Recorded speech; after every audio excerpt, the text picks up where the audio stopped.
been over a month since the fire department's ambulance service ended in Mattoon, and now some families are feeling the effects of that. WCIA 3's Ty Bateman here with us now. And Ty, you spoke with a mom today about the need for the service.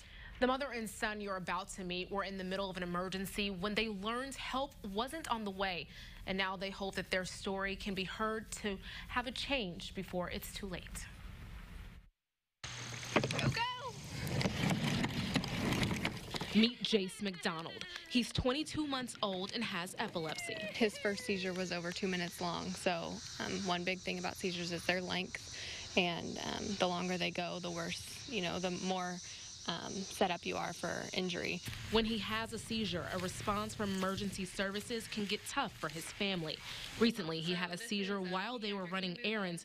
His mother called for help. She stopped when she saw an ambulance. Not one, but two of them drove past her.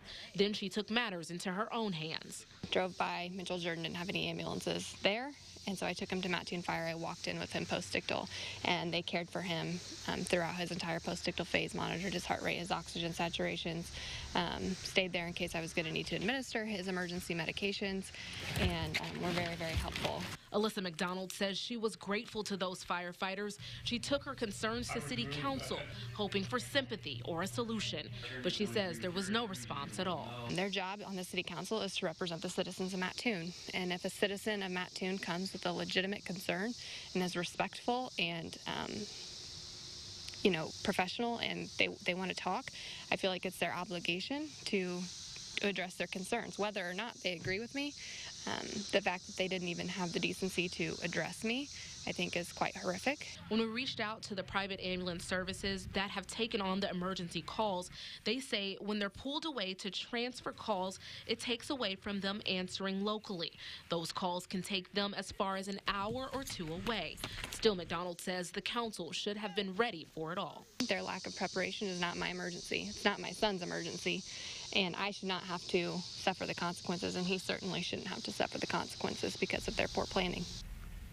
And McDonald says even though she hasn't heard from a council member about finding a solution yet, she hopes that will change so there can be a better plan for their city. Now, I also gave the city administrator a call in case there is a follow-up. Jessica. All right, Ty, thank you. Now, the city and fire union are still in litigation. The lawsuit comes after an arbitration ruling that allowed the city to get rid of the fire department's services. The claim accuses the fire department for not complying with the ruling.